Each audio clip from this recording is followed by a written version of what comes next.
the question that presents itself to you is between the church and the world, or the certain authoritative teachings based upon revelation and faith on the one hand, and what the world presents and pretends to be.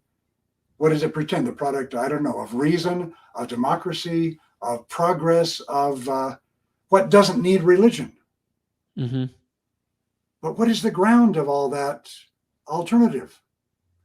I would say beneath this question that immediately engages you and in which you are caught up, the question between your religion and the world, beneath that is precisely the question which is the fundamental question running through the history of political philosophy, the question of whether there's a natural and divine standard of morality, the question of whether there is, in reality, a law above us, or whether we are a law unto ourselves.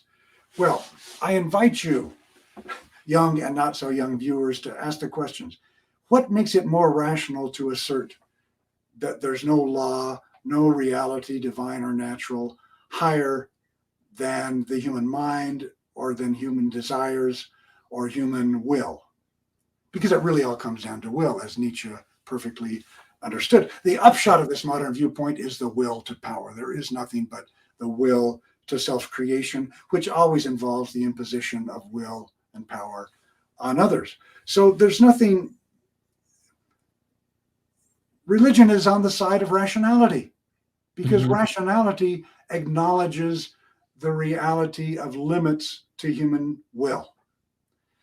And the assertion that underlies, and it hides the ball often, and you have to dig down deep to see this underlying proposition. But the underlying proposition, hidden by idealism, by progress, by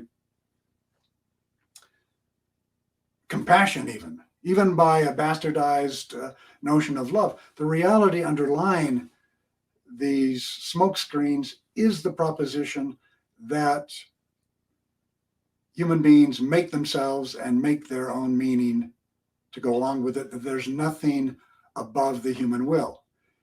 What makes that rational?